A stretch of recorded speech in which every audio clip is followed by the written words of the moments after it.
এখন এখন আসেন আমরা অন্য জায়গায় যাই।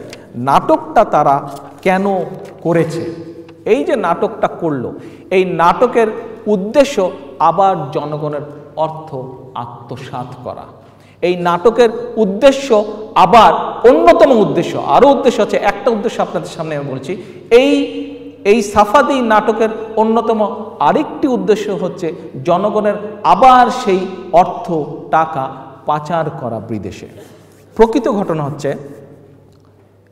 সরকার, এই বাংলাদেশের বর্তমান সরকার যুক্তরাষ্ট্র ভিত্তিক, খেয়াল করে শুনবেন, নামগুলো মনে রাখবেন, যুক্তরাষ্ট্র ভিত্তিক ইসরায়েলি প্রতিষ্ঠান ভেরিরেন্টের কাছ থেকে $200 কোটি মূল্যের তথ্য প্রযুক্তি যন্ত্রপাতি কিনতে যাচ্ছে। তথ্য প্রযুক্তি যন্ত্রপাতি $200 কোটি। আমেরিকান বেসড ইসরায়েলি কোম্পানি ভেরিরেন্ট, কোম্পানির নাম ভেরিরেন্ট। বিষয়টা কিন্তু পৃথিবীর অন্যান্য গোয়েন্দা সংস্থাগুলো জানতে পারেনি 2015 সালের আগে। Jimmy Johnson global research CM জানিয়েছে ইসরায়েলি প্রতিষ্ঠানের সঙ্গে এই চুক্তির লক্ষ্য হচ্ছে, এটা হচ্ছে ওই যে টেলিফোন বাগিং টাগিংয়ের একটা ইউনিট আর কি, মানে একটা মেশিনের নাম, ইউনিট 8200 প্রযুক্তি ব্যবহার করা। বাংলাদেশ সরকার তথ্য আদান প্রদান যাতে ধরতে পারে, ইসরায়েলি সামরিক গোয়েন্দা বাহিনী এই প্রযুক্তি ব্যবহার করে। এই যে ইউনিট 8200, এই যন্ত্রটা ইসরায়েলি গোয়েন্দা তারা ব্যবহার করে। ইউনিট 8200-এর একজন সাবেক সদস্য ইদান টেন্ডলার জানিয়েছেন, বাইরের গবেষণা অগ্রগতির উপর নির্ভর না করে 8200 প্রযুক্তি তাদের গ্রাহকদের অর্থাৎ গোয়েন্দা কর্মকর্তাদের সঙ্গে সরাসরি কাজ করে। তথ্য বিশ্লেষণ, ডাটা সংরক্ষণ, তথ্য আটকে দেওয়া ও গোয়েন্দা ব্যবস্থাপনা সহ সকল প্রযুক্তি ঘরের মধ্যে করা সম্ভব। দুই পক্ষ বলতে ইসরায়েল এবং বাংলাদেশের গোয়েন্দা সংস্থা, অর্থাৎ দুই পক্ষই প্রযুক্তিবিদ্যা প্রতিদিন পাশাপাশি বসে সুনির্দিষ্ট চাহিদা মোতাবেক সব ব্যবস্থা করতে পারবে।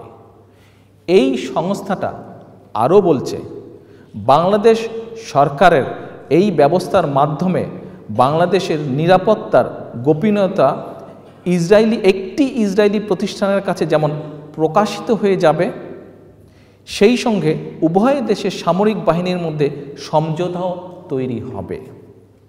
পত্রিকা একাধিক সূত্রের বরাত দিয়ে জানিয়েছে, লাস্টের লাইনটা খেয়াল করবেন, যে 2010 সালে গঠিত জাতীয় টেলিযোগাযোগ পর্যবেক্ষণ কেন্দ্রের পক্ষে এই চুক্তির মধ্যস্থতা করেছেন সরকারের একজন প্রভাবশালী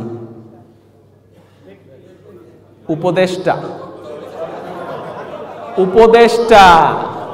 এবার বুঝেছেন নাটকের মোসাদ নাটকের অন্যতম আসল রহস্য এবং উদ্দেশ্য? আবার সেই জনগণের টাকা চুরি। যন্ত্রপাতি কিনবে, যন্ত্রপাতি কিনে বিরোধী দলের নেতাকর্মীরা কোথায় কি বলছে, কি করছে, কোথায় কি আছে, এইগুলা ধরার ব্যবস্থা করা। এটা তো আছে, ঠিক আছে, বুঝলাম, কিন্তু অ্যাট দ্য সেম টাইম প্রধান অন্যতম উদ্দেশ্য হচ্ছে যে টাকা পাচার করা, ব্যবসা করা। এখন ইসরায়েলের সাথে সখ্যতাই হোক আর ষড়যন্ত্রই হোক, কে করছে ভাই? বিএনপি করে না। বিএনপির ষড়যন্ত্র করার কোনো দরকার নেই। বিএনপি যা করবে জনগণকে সাথে নিয়ে করবে।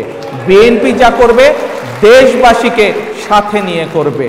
আরেকটা নতুন নাটক তারা তৈরি করলো। কি নাটক তৈরি করলো? মোসাদ নাটক। মোসাদ নাটক তারা তৈরি করলো। আসেন সংক্ষেপে এই নাটকটা আমরা একটু দেখি। এখন আমাদের একজন নেতা, আমাদের একজন কর্মী, সে ভারতে গিয়েছে। ভারতে তার পরিচিত ছিল বিজেপির একজন নেতা, সে তাকে তাদের একটা অনুষ্ঠানে ইনভাইট করেছে। সেখানে ঘটনাচক্রে একজন লোকের সাথে দেখা হয়ে গেছে, যেই লোকটি যে লোকটি ইসরায়েলি সরকারের কিছু একটা হবে, দেখা হয়ে গেছে। হঠাৎ করে সেই পত্রিকা ফেসবুকে ছবি ছাপা হয়েছে, সেটি নিয়ে হয়ে গেল যে মোসাদের সাথে বলে বিএনপি ষড়যন্ত্র করছে শেখ হাসিনার বিরুদ্ধে। তাও আবার ইন্ডিয়াতে, আচ্ছা তাও আবার ইন্ডিয়াতে করছে।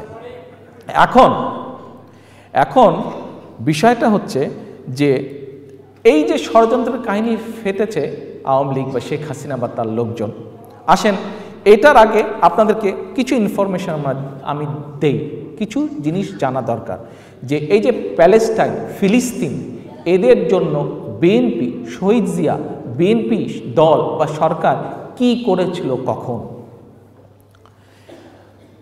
শহীদ জিয়ার সময় ফিলিস্তিনের মানুষের প্রতি একত্বতা ঘোষণার জন্য সবচেয়ে প্রথম একটি ডাক টিকিট প্রকাশ করা হয়েছিল শহীদ জিয়ার সময়। যেই ডাক টিকিটের ছবিটি ছিল এমন যে একজন ফিলিস্তিনি মুক্তিযোদ্ধা অস্ত্র হাতে দাঁড়িয়ে আছে এবং তার পিছনে আলাস্কা মসজিদের ছবি।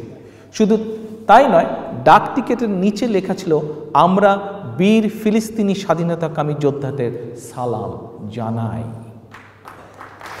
শুধু তাই নয়, 1981 সালে শহীদ রাষ্ট্রপতি জিয়াউর রহমানের আমন্ত্রণে প্রথমবারের মতন বাংলাদেশ সফর করেছিলেন ফিলিস্তিনি স্বাধীনতা আন্দোলনের অবিসংবাদী নেতা ইয়াসির আরাফাত।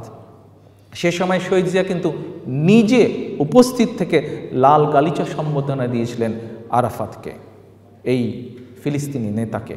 শুধু তাই নয়, কিন্তু শহীদ জিয়ার নেতাধীন বিএনপি সরকারের সময় কিন্তু বাংলাদেশ 15 সদস্য বিশিষ্ট জেরুজালেম সমন্বয় কমিটি, 6 সদস্য বিশিষ্ট জাতিসংঘে জেরুজালেম সমন্বয় কমিটি, এমনকি 3 সদস্য বিশিষ্ট আল-কুদস কমিটিতে অন্তর্ভুক্ত হয়েছিল।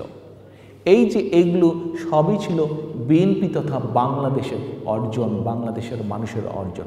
কাজে বিএনপিকে যদি এখন বলে যে ইসরায়েলের সাথে এক হয়ে ফিলিস্তিনিদের বিরুদ্ধে ষড়যন্ত্র করছে, এটি আর যাই হোক, এটি একমাত্র রং হেডেড, পাগল, অবৈধ শেখ হাসিনার মুখেই মানাতে পারে।